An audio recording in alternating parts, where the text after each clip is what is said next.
Hello everyone, welcome to GS question paper. GS question paper में हम लोग सल्तनत काल में आज तुगलक वंश को स्टार्ट करेंगे। तुगलक वंश के क्वेश्चंस को सॉल्व करते रहेंगे और साथ ही साथ उसके बारे में डिटेल भी देखेंगे। वीडियो में आगे बढ़ने से पहले आपसे रिक्वेस्ट करना चाहेंगे कि अगर जो आपको मेरे वीडियो अच्छे लगते हो तो प्लीज़ वीडियो को लाइक, शेयर और सब्सक्राइब किया करिए।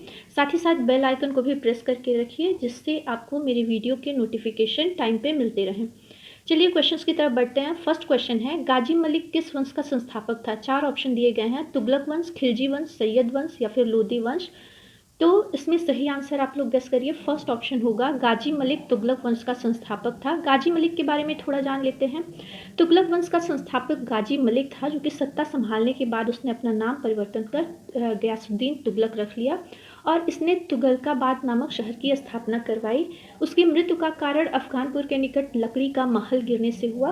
कहा जाता है कि उसका पुत्र जूना खां या जौना खां भी आता है, उसने ये लकड़ी का महल बनवाया था और इसकी हत्या उसके पुत्र ने की थी। वह जानबूझकर महल को गिरा दिया जिससे दबकर इसकी मृत्यु हो जाती है। नेक्स्ट क्वेश्चन है, निम्नलिखित कथनों पर विचार कीजिए और कूट की सहायता से हल कीजिए। यहाँ पर 4 कूट दिए गए हैं, आपको कूट के हिसाब से बताना कौन सा आंसर सही होगा। क्वेश्चन पहला है, गाजी गयासुद्दीन तुगलक पहला शासक था जिसने सिंचाई हेतु नहरों का निर्माण करवाया। ये सही आंसर है। फिर है, गयासुद्दीन तुगलक ने मंगोलों को बार बार पराजित किया, इसी कारणवश उसे मलिक उल गाजी नाम से प्रसिद्ध हुआ या उसको उपाधि दी गई। ये भी सही है। तीसरा है, अमीर खुसरो ने गयासुद्दीन के बारे में कहा कि सैकड़ों पंडितों की पगड़ी अपने मुकुट के पीछे छुपाए रखता था, अर्थात वह बहुत विद्वान था।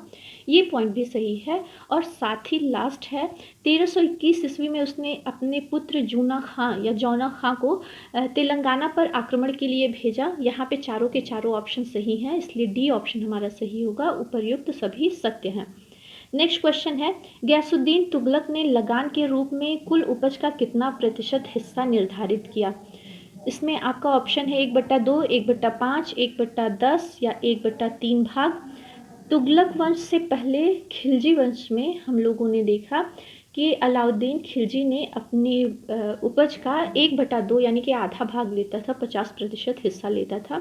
लेकिन गयासुद्दीन तुगलक ने शासक बनने के बाद 1/3 भाग उपज का कर निर्धारित किया। यहाँ पे फोर्थ ऑप्शन हम लोग का सही हो जाएगा। इसके बारे में डिटेल थोड़ा देखते हैं। गयासुद्दीन तुगलक ने भू राजस्व की दर को 1/3 भाग कर दिया तथा सिंचाई के लिए सर्वप्रथम नहरों का निर्माण इसी ने करवाया था। साथ ही किसानों की स्थिति में सुधार करना और कृषि योग्य भूमि में वृद्धि करना उसके 2 मुख्य उद्देश्य थे, ना कि राजस्व में वृद्धि करना। इसके लिए उसने अलाउद्दीन खिलजी द्वारा लागू की गई भूमि लगान तथा मंडी संबंधी नीति को समाप्त कर मुकद्दम तथा खुतों को उनके पुराने अधिकार लौटा दिए। साथ ही उसने बटाई का प्रयोग फिर से आरंभ किया और ऋणों की वसूली जो अलाउद्दीन खिलजी के टाइम पीरियड में होती थी उसको बंद करवा दिया। और अलाउद्दीन खिलजी की कठोर नीति के विपरीत गयासुद्दीन ने उदारता की नीति अपनाई। बर्नी ने इसे रस्मे मियान अथवा मध्यम पंथी, यहाँ पे थोड़ा सा मिसप्रिंट है, रस्मे मियान अथवा मध्यम पंथी की नीति को अपनाने को बोला। मतलब इसकी नीति को मध्यम पंथी नीति, जिसको अरबी या फारसी भाषा में रस्मे मियान कहा जाता था। नेक्स्ट क्वेश्चन है, मोहम्मद बिन तुगलक ने दीवाने कोही नामक कृषि विभाग का सृजन किया, उसका मुख्य कार्य क्या था? भूमि की पैमाइश करना, भू राजस्व की वसूली करना या राजस्व अधिकारियों की नियुक्ति करना या प्रति भूमि को कृषि योग्य बनाना था? तो मोहम्मद तुगलक जो दीवाने कोही नामक कृषि विभाग का सृजन किया रहता है उसका मुख्य कार्य रहता है प्रति भूमि को कृषि योग्य बनाना। इसके बाद सेकेंड ऑप्शन में रहता है कि राजस्व की वसूली करना, लेकिन सबसे पहला काम रहता है प्रति भूमि को कृषि योग्य बनाना। इसका भी डिटेल देखते हैं। दीवाने अमीर कोही विभाग की स्थापना किसने की? मोहम्मद बिन तुगलक। अगर पूछा जाए तो मालगुजारी व्यवस्था को ठीक प्रकार से चलाने और जिस भूमि पर कृषि ना हो रही हो उसे खेती योग्य बनाने के लिए इस विभाग की स्थापना करता है। इस विभाग पर नियंत्रण किसका रहता था? प्रत्यक्ष नियंत्रण दीवाने विजारत का रहता था। यहाँ पे एक बात आपको ध्यान देना है कि दीवाने विजारत जो वहाँ का वजीर होता था या मुख्यमंत्री उसी के नियंत्रण में रहता था। नेक्स्ट क्वेश्चन है, निम्नलिखित कथनों पर विचार कीजिए और असत्य कथन का चयन कीजिए। 4 कथन है, इसमें असत्य कौन है ये देखना है हमें। सर्वप्रथम गयासुद्दीन तुगलक के समय में दक्षिण के राज्यों को दिल्ली सल्तनत में मिलाया गया, जिसमें सर्वप्रथम वारंगल था, सही है। दूसरा है गयासुद्दीन तुगलक ने किसानों की भलाई के लिए निश्चित किया कि वर्ष में 1/10 या 1/11 से अधिक लगान न बढ़ाया जाए, ये पॉइंट भी सही है। तीसरा है गयासुद्दीन तुगलक ने अमीरों को पद देने में योग्यता के साथ साथ वंशानुगत को भी आधार बनाया सॉरी, ये सही है। उसने अमीरों को पद देने में योग्यता के साथ साथ वंशानुगत को भी आधार बनाया। साथ ही साथ गयासुद्दीन तुगलक ने अलाउद्दीन खिलजी द्वारा लागू की गई घोड़े दागने तथा सैनिकों की प्रथा या हुलिया लिखने की प्रथा को समाप्त कर दिया, ये गलत ऑप्शन है। उसने बल्कि और कठोरता से इसे अपने साम्राज्य में लागू करवाया था। यहाँ पे हम लोग पॉइंट देखते हैं। अलाउद्दीन खिलजी द्वारा लागू की गई सैनिकों की हुलिया लिखने तथा घोड़ा दागने की प्रथा को गयासुद्दीन तुगलक ने और अधिक प्रभावशाली ढंग से अपने शासनकाल में लागू करवाया था। नेक्स्ट क्वेश्चन है, हेनरी इलियट और एल्फिंस्टन महोदय ने किसे सल्तनत युग का अकबर कहा है? 4 ऑप्शन है, अलाउद्दीन खिलजी, मोहम्मद बिन तुगलक, गयासुद्दीन तुगलक या फिर फिरोज तुगलक। इसमें से कौन है? हेनरी इलियट और एल्फिंस्टन महोदय के अनुसार फिरोज तुगलक। फिरोज तुगलक के शासनकाल में सबसे ज़्यादा हमें कल्याणकारी कार्य देखने को मिलता है, इसी के लिए इसे सल्तनत युग का अकबर कहा है। इसके बारे में देखते हैं हम लोग। फिरोज शाह तुगलक पहला शासक था जिसने विजय और युद्धों की तुलना में अपने प्रजा की भौतिक उन्नति को श्रेष्ठ स्थान दिया। इस्लामी कानून के और उलेमा वर्ग के अनुसार इसने अपने शासन में प्रचलित 23 करों को समाप्त करके इस्लामी शरिया के अनुसार सिर्फ 4 कर, जो जजिया, जकात, खुम्स और खिराज होते थे, इन्हीं को वसूला। सॉरी, निम्नलिखित में से कौन सा कूट सही है? यहाँ पे 4 कूट दिए गए हैं, इसमें से भी आपको सही आंसर को सिलेक्ट करना है। गयासुद्दीन तुगलक के शासनकाल में नहीं, इसमें गलत को चुनना है, असत्य कथन को। कौन सा सही नहीं है, कौन सा असत्य है या फिर सही नहीं है, यहाँ पर थोड़ा सा मिसप्रिंट हुआ। सही नहीं है, यहाँ पे नहीं पूछा है, तो आप लोग ध्यान दीजिएगा कौन सा सही नहीं है। गयासुद्दीन तुगलक के शासनकाल में डाक व्यवस्था सर्वश्रेष्ठ थी, बिल्कुल सही है। गयासुद्दीन तुगलक में मुकद्दम तथा खुतों को पुराने अधिकार लौटा दिए गए जो अधिकतर हिंदू थे, ये भी सही है, जो कि अधिकतर हिंदू थे। गयासुद्दीन तुगलक ने देवगिरी का नाम बदलकर दौलताबाद रखा, जिसे कुतुबुल इस्लाम भी कहा गया, तो ये पॉइंट गलत है। गयासुद्दीन ने नहीं बल्कि मोहम्मद बिन तुगलक ने देवगिरी का नाम बदलकर दौलताबाद रखा, जिसे कुतुबुल इस्लाम भी कहा गया है। यहाँ पर आइए इसका डिटेल देख लेते हैं। मोहम्मद बिन तुगलक ने देवगिरी का नाम बदलकर दौलताबाद रखा, जिसे कुतुबुल इस्लाम भी कहा गया, यहाँ 4th ऑप्शन गलत था। नेक्स्ट वीडियो में बढ़ते हैं क्वेश्चन की तरफ। तुगलक वंश का अंतिम सुल्तान कौन था? फिरोज शाह तुगलक, नासिरुद्दीन महमूद तुगलक, शमसुद्दीन कैमूर्स या अलाउद्दीन आलम शाह। इसमें कौन सा आंसर सही होगा, गेस करिए। 2nd ऑप्शन इसमें सही होगा, नासिरुद्दीन महमूद तुगलक तुगलक वंश का अंतिम सुल्तान था। यहाँ पर डिटेल है, देखते हैं। नासिरुद्दीन महमूद तुगलक तुगलक वंश का अंतिम शासक था, जबकि शमसुद्दीन कैमूर्स जो दिया गया है 3rd नंबर पर, यह गुलाम वंश का अंतिम शासक था, जो कि कैकुबाद का पुत्र व बलबन का पौत्र था। अलाउद्दीन आलम शाह सैयद वंश का अंतिम शासक था, जो कि भारत में कम से कम 35 वर्षों तक सैयद वंश का शासन रहा है। इन चारों ऑप्शन को आप लोग फिर से ध्यान से देख लीजिए। नेक्स्ट क्वेश्चन की तरफ बढ़ते हैं। दिल्ली में से किसने अपनी राजधानी दिल्ली से दौलताबाद स्थानांतरित की? कुतुबुद्दीन ऐबक, मोहम्मद बिन तुगलक, अलाउद्दीन खिलजी या इब्राहिम लोदी। तो ऐसा करने वाला मोहम्मद बिन तुगलक था, जिसने अपनी राजधानी दिल्ली से दौलताबाद स्थानांतरित की। इसका भी हम लोग डिटेल देखते हैं। जो मोस्ट इम्पॉर्टेंट पॉइंट है, औरंगाबाद जिले में स्थित देवगिरी में। औरंगाबाद यहाँ पे क्यों बताया है, क्योंकि एक बार क्वेश्चन में ये पूछा गया है UP 888 में कि औरंगाबाद में मतलब ऑप्शन में देवगिरी या वो न दे करके दौलताबाद औरंगाबाद पूछा था, इसलिए औरंगाबाद जिले में स्थित देवगिरी को मोहम्मद बिन तुगलक ने अपनी राजधानी बनाया और इसका नाम दौलताबाद रखा। दौलताबाद सामरिक दृष्टि से बहुत महत्वपूर्ण था, क्योंकि यह उत्तर और दक्षिण भारत के मध्य में पड़ता था, जहाँ से पूरे भारत पर शासन किया जा सकता था। इसी कारणवश मोहम्मद बिन तुगलक ने इसे अपनी राजधानी बनाया। और एक गलती किया था कि उसने समस्त जनता को चलने का आदेश दे दिया था, लेकिन वहाँ पहुंचकर स्थिति और खराब हो जाती है और आम लोगों की तकलीफों के कारण उसे वापस दिल्ली लौटना पड़ता है। नेक्स्ट क्वेश्चन है, मोहम्मद बिन तुगलक किसमें कुशल था? ये SSC CGL का क्वेश्चन है।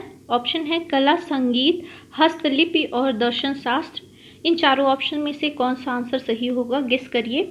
ये फोर्थ ऑप्शन सही होगा, दर्शन शास्त्र। मोहम्मद बिन तुगलक बहुत ही विद्वान था। उसके बारे में थोड़ा सा डिटेल्स देख लेते हैं। दिल्ली सल्तनत के सुल्तानों में मोहम्मद बिन तुगलक सर्वाधिक विलक्षण व्यक्तित्व वाला शासक था। वह अरबी फारसी का महान विद्वान था तथा ज्ञान विज्ञान की विभिन्न विधाओं जैसे खगोल, दर्शन, गणित, चिकित्सा, तर्कशास्त्र आदि में पारंगत था। तो उस हिसाब से यहाँ पे चारों में हो जाता है दर्शन शास्त्र, फोर्थ ऑप्शन सही। कि मोहम्मद बिन तुगलक किसमें कुशल था या फिर वह विद्वान था, तो वह दर्शन शास्त्र है। नेक्स्ट क्वेश्चन है, इब्न बतूता किसके शासनकाल में भारत आया था? इब्न बतूता से रिलेटेड क्वेश्चन आते रहते हैं मिलान वाले प्रश्न में या फिर कैसे, लगभग 3 या 4 पॉइंट बनते हैं इब्न बतूता से, तो उसके बारे में हम लोग देख लेंगे। पहले ये क्वेश्चन सॉल्व करते हैं। इल्तुतमिश, अलाउद्दीन खिलजी, मोहम्मद बिन तुगलक या फिर बलबन किसके शासनकाल में भारत आया था? तो ये थर्ड ऑप्शन सही होता है, मोहम्मद बिन तुगलक के शासनकाल में इब्न बतूता भारत आया था, जो कि मोरक्को का निवासी था। कब आया था? तो 1333 ईस्वी में अफ्रीकी यात्री इब्न बतूता, जो कि मोरक्को का निवासी था, भारत आया था। ये आपके आर में भी पूछा हुआ क्वेश्चन है कि वो कहाँ का निवासी था, तो वो मोरक्को का निवासी था। सुल्तान ने उसका स्वागत किया। अब सुल्तान कौन? मोहम्मद बिन तुगलक ने स्वागत किया और दिल्ली का उसे काजी भी नियुक्त किया है। 1342 ईस्वी में इब्न बतूता सुल्तान के राजदूत की हैसियत से चीन के शासक तोगर तिमोर के दरबार में गया था और इस यात्री ने मोहम्मद बिन तुगलक के समय की घटनाओं का अपने पुस्तक रेहला में उल्लेख किया है। यही 4 पॉइंट, इससे ज़्यादा कुछ नहीं पूछे जाते हैं, आप लोग इसका स्क्रीनशॉट ले सकते हैं। अगला प्रश्न बनता है, दिल्ली के किस सुल्तान ने खैरात विभाग, सरकारी अस्पताल, रोजगार दफ्तर बनवाया था और अपने राज्य के में आय की राज्य की आमदनी कितनी थी उसका ब्यौरा तैयार करवाया था?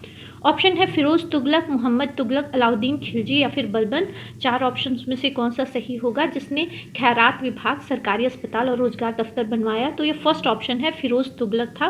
और साथ ही साथ पहली बार इसने अपने राज्य की आय व्यय का ब्यौरा तैयार करवाया था। डिटेल देखते हैं। यह सल्तनत काल का पहला सुल्तान था जिसने आमदनी का ब्यौरा तैयार करवाया, जो कि 6 करोड़ 75 लाख था।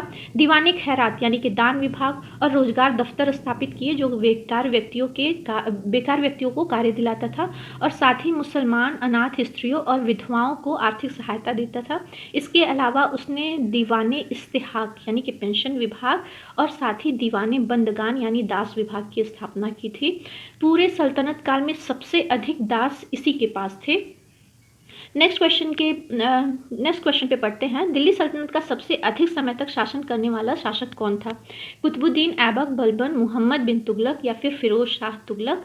सही ऑप्शन इसमें क्या होगा? कुतुबुद्दीन ऐबक का तो 4 ही साल का कार्यकाल रहा है, बाकी तीनों के लंबे कार्यकाल रहे हैं। इसमें से भी हम लोग का फोर्थ ऑप्शन सही हो जाता है, फिरोज शाह तुगलक दिल्ली सल्तनत पर सबसे अधिक समय तक शासन करने वाला शासक था। और तुगलक वंश पूरे सल्तनत काल में गुलाम वंश, खिलजी वंश, लोधी वंश और आपका तुगलक वंश सबसे ज़्यादा समय तक चला। इसके बारे में डिटेल देखते हैं। कुतुबुद्दीन ऐबक का कार्यकाल 1206 से 1210 ईस्वी तक यानी कि 4 ही साल। फिर बलबन का कार्यकाल 1265 से 1287 तक लगभग 20 वर्ष। मोहम्मद बिन तुगलक का 25 वर्ष लगभग 1325 से 1351 ईस्वी तक। फिरोज शाह तुगलक का 1351 से 1388 ईस्वी तक रहा है, जो कि सल्तनत काल का सबसे लंबा शासनकाल रहा है। फिरोज शाह तुगलक सबसे अधिक समय तक दिल्ली पर रहने वाला सुल्तान था। चलिए नेक्स्ट क्वेश्चन की तरफ बढ़ते हैं। दिल्ली सल्तनत के किस सुल्तान ने हक ए शर्ब या शुर्श नामक सिंचाई कर की शुरुआत की थी? गयासुद्दीन तुगलक, मोहम्मद बिन तुगलक, फिरोज खान तुगलक या नासिरुद्दीन मोहम्मद तुगलक? इसमें गयासुद्दीन तुगलक सबसे पहले नहर का निर्माण करवाया था और आंसर होगा हम लोग का थर्ड ऑप्शन, फिरोज खान तुगलक ने हक ए शर्ब या शुर्श नामक सिंचाई कर लगाया था, जो कि उपज का 1/10 भाग होता था। नीचे यहाँ पर डिटेल भी देख लेते हैं। फिरोज तुगलक ने सर्वप्रथम अपनी सल्तनत काल में 5 बड़ी नहरों का निर्माण करवाया और उलेमा की आज्ञा पाकर शुर्श नामक सिंचाई कर लेना प्रारंभ किया।